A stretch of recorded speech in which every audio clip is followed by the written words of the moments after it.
When I was a staff member, the shop was so busy that I did base makeup for 20 or 30 people a day. If you want to get really good, shouldn't you absolutely go to a busy shop and work like crazy? The model kind of looks like a rabbit. I'll try doing a rabbit mountain look.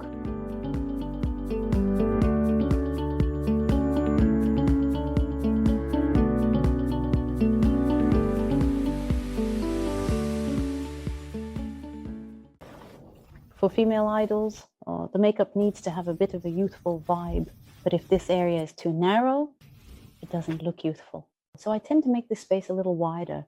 There are certain features that are considered youthful, right? If you keep things like a wide eyelid area and more distance here in mind, while doing the makeup, this model's nose and forehead are already a bit shiny. So I don't think there's any need to apply anything too oily, and I just applied that light essence we used earlier about twice. I also applied the toner cream in a thin layer. Some staff members use a latex sponge for this, but I prefer to use my hands on the face. And then I think, what should I apply next? I tend to do these kinds of calculations with my hands. So I end up using my hands a lot. The area around my mouth is a bit dry, so I'll just apply a tiny bit of this Bioderma here.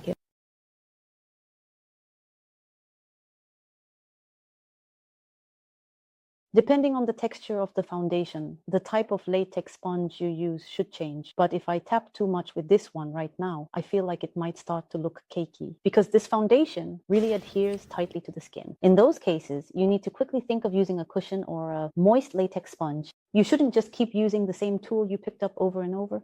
You need to change your approach. For people whose natural skin tone is a bit darker, I don't use a bright shade from the start. I gradually build up to a lighter tone. But since this model has a relatively fair complexion, I used a bright shade from the beginning.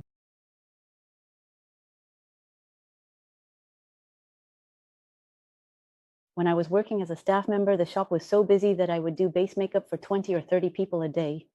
By doing that, I think I naturally got better at gauging things and improved my skills. If you really want to get good, shouldn't you just come to a busy shop and work like crazy? I've applied one layer, and since I usually do eye concealer after the first layer, I'll use this 0.5 shade I used earlier. I don't need anything darker, so I'll just fill in the most important areas here, with like these sunken parts. When I was a staff member, for people with really large pores, I would first apply a hydrating primer and then use something really thick. Like Benefit's Pore Filling Thick Primer, I would apply that one more time. And when I go to shoots, it's not like I always go to bright, nice places. I never know where I'll end up. So I always carry my own lighting with me. Because if I can't do my job properly without good lighting, I'm the only one who loses out. For the model, this shade is actually a bit too bright. But when I work with idols, I'm always told to make every idol's skin tone look like this. It's Panty Beauty. You can buy it at Sephora. So for this inner area, because the lighting is really strong, it actually looks prettier when it's a bit brighter. Like I mentioned earlier, this part here, whether it's for brides or for daily makeup, this area absolutely has to look clear and bright.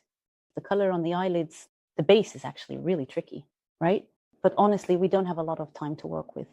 So rather than being someone with super oily skin who moves really fast, for me, my chin area is a bit dry. My cheeks are combination, and my nose and forehead are a bit oily.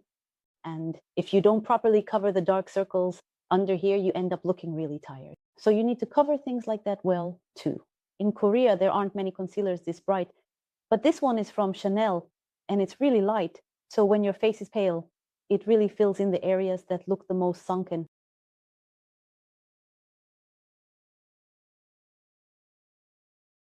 When you do makeup, sometimes the cheek area gets a bit wiped off, so I'll do that at the end. Starting with powder, I actually use a slightly different color, something with a peach tone like this. Powder is really important too, so I think expensive ones are actually better. Press it in between the eyebrows as well.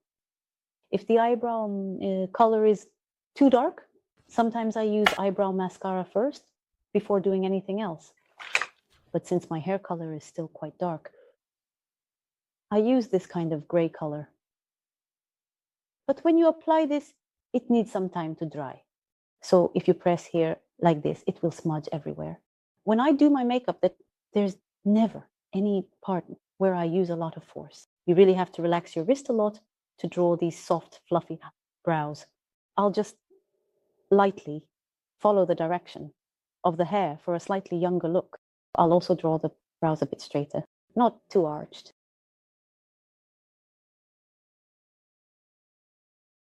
For the front part, I didn't fill it in completely, just dotted in the longer areas.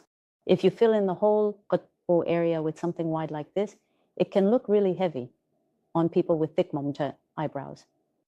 It can make you look a lot older, and since the model has a bit of a rabbit-like look, I'll try a rabbit brow style. This side is actually narrower, but for people whose brows are really narrow here, if you use too much color, it can look really tacky. So you need to check those things carefully. Something too pink might not suit you well. Sometimes if you use colors like this, it can end up looking outdated. So with these kinds of corals, I actually do things a bit differently. I apply the color I want from here to here, and then tidy up areas like this, cleaning up these yellowish parts.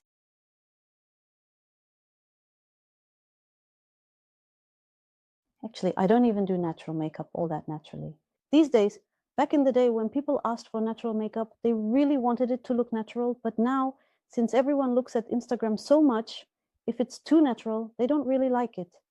When I do makeup for women, I tend to use a lot of colors in several steps. On stage, your eyes need to stand out that much.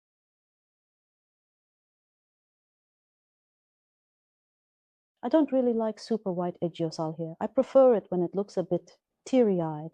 And if it's too white, I also don't like it when the shading underneath stands out too much. Plus, I want the mid-face to look shorter. Oh wow, this one doesn't have it. If you want to make your Aegyosal look even bigger after this, you can draw a shadow underneath here and then extend the Aegyosal up to here again. But honestly, seeing it here and actually trying it yourself are so different. So I think if you could experience it firsthand on site, well, it would really hit home. That's what I was thinking. I really like this brush, but it's quite expensive. It's from Picasso. It doesn't kick up powder, there's barely any fallout, and I never use products that don't show color in one swipe. But this one gives great color payoff in just one go, so I really love it. And these days, I use this size from Le Bois a lot too. It's great for drawing eyebrows, perfect for adding shadow to the under eye area, and it blends really well. It's like the size is just right for drawing the Aegyosal, cute under eye fat. When you apply this shadow, it gets a bit sticky. That makes it adhere really well. Anyway, if you don't do it like this, it's hard to make the Aegyosal really stand out. After doing it this way, if I want to add more, I tap on some concealer to keep it from clumping and then layer more on top. That's why it feels like it takes women a long time. If you pay attention to details, the more detailed you are, the prettier it looks if you do it. But at the same time, I think you can look at it the other way around. For men, the more detailed you get, the less appealing it can look. But for women, the more detailed, the prettier it is. Some young female idols actually skip some of the details sometimes because they're worried it might make them look older. As for eyelash curlers, I'm the type who really clamps down hard at the roots. Because when you open your eyes, I like it when the pupils look bright and clear, and there's no need to create a strong curl, especially when applying false lashes. If you curl them too much, it just makes it harder to attach the false lashes. Since my irises are a bit brown now, I tend to mix in a lot of brown liquid eyeliner when performing on stage.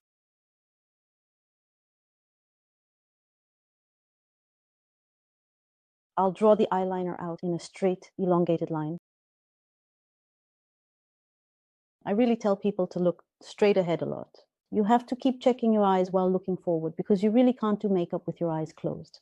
So I keep telling them to look straight ahead. Depending on the concept, you could angle the line upward, but then it feels like only that part would stand out. If you look from the front, it goes slightly downward here and then straight, right? But for eyes that are shaped like this, sometimes I draw the line with my eyes open. I'll say, open your eyes and then check up to where I should draw. If someone like this comes in for a natural makeup look and says they really don't like thick lines, I just draw the liner only at the outer corner. Especially brides tend to dislike this kind of style. But for idols, none of that matters. As long as their eyes look big, that's all that counts.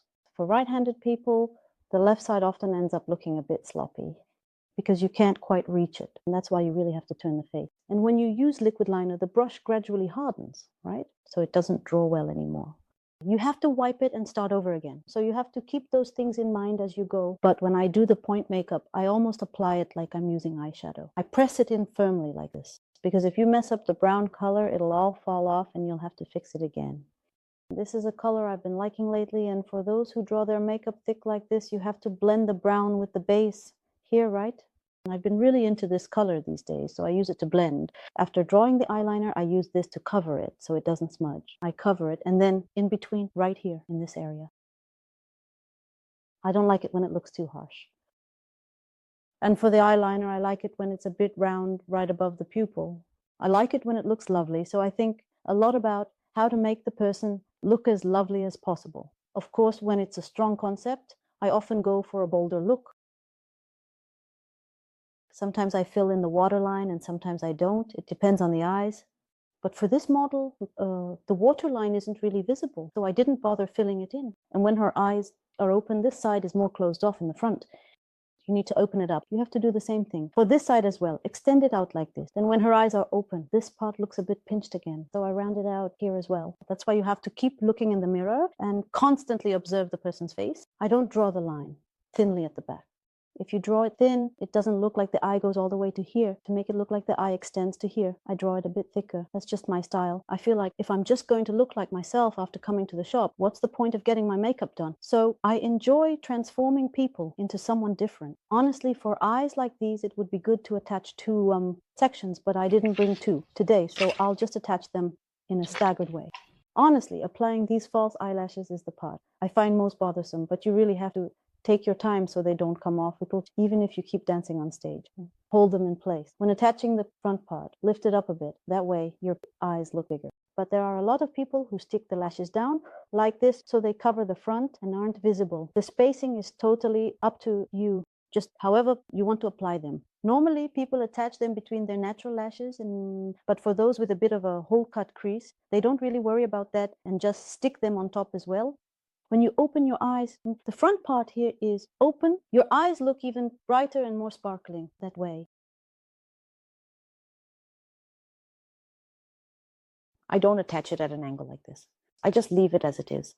If you attach it at an angle, it ends up looking too much like this, which I don't really like. But I also don't attach it pointing downward. And if you attach it downward over time, it droops too much, so you should just keep it straight, should I say straight across? But I think that's something you'll figure out as you keep doing it. Or sometimes after attaching them all, I might use longer ones just at the front, or sometimes only at the back.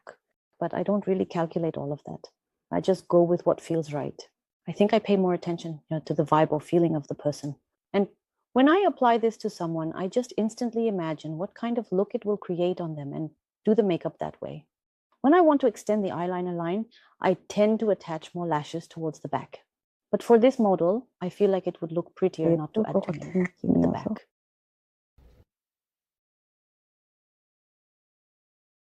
Personally, I think that when work becomes the top priority, you end up cutting back a lot, or your own style starts to look outdated because you can't keep up. If you don't keep studying this, you'll keep falling behind.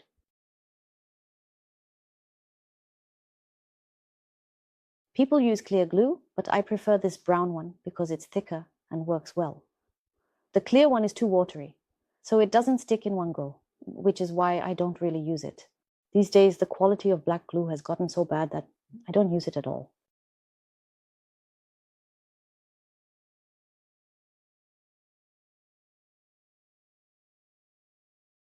For this model, the details aren't that important. It's not like they're a little kid or anything. When I work on little kids, I just draw a line here, just a quick stroke. At first, these days we fill this area in lightly instead of using something dark. It makes you look older. I blend the color I used for the outer corner extension into the back of the eyeliner like this, so the eyes look longer. When I do the under lashes, I use a lot of white glue. I'm afraid it might seem stuffy. I attached lashes a little below the lash line and at the outer corner, but while it made the eyes look bigger, it lost a bit of that cute vibe, so I took them off. Idols usually draw it a bit lower, but personally, I don't like it when it's too dramatic, so I just do it moderately. This is a Barbara art brush. There's a bit of space left here. This is where I apply the easel pencil. I fill it in brightly up to here. But I don't really do this for people with oily skin, whereas for those with dry skin, I apply cream blush first and then set it with powder. I personally like cream blushes too. If the cheekbones stick out too much, I only apply it to both sides, just at the ends. I think it depends on the concept. When it's a stronger concept, I don't even use colors like this. I usually use powder in shades like this. Female Idol. If you use only pink blush, it might not match the skin tone, so I mix in some coral as well.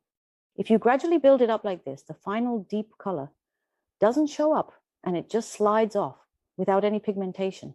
It's okay to boldly apply the darker shade first and then blend it out.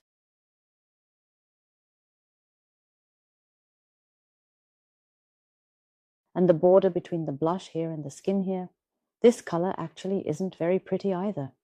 Normally I use an apricot colored eyeshadow to press down on it, but with this apricot colored blush, I go over the border here. But using blush here and using an apricot shade are really different. If you use blush, it actually doesn't look that nice. Just use the apricot shade as if it's your skin tone.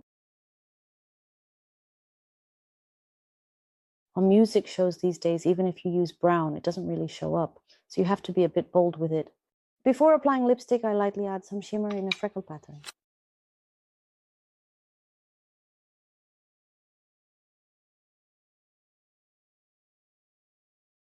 If I only use one type, it's boring, so I'm mixing and matching different ones. Also,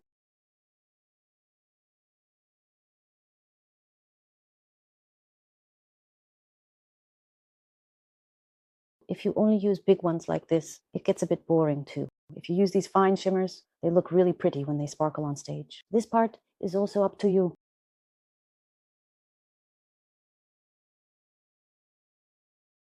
I also apply several different lip products, depending on the vibe. I do everything in the waiting room at the studio, but even after I get to the set, it looks different depending on the lighting, so I tend to keep changing it. But first, I start with a darker shade. I tidy up the outer edges later. If you clean up the lip line nicely here, it makes everything look much clearer. When applying lipstick, if the symmetry is off, just adjust it as you go to make it even. Since my lips are dry, I'll apply something glossy in the middle here.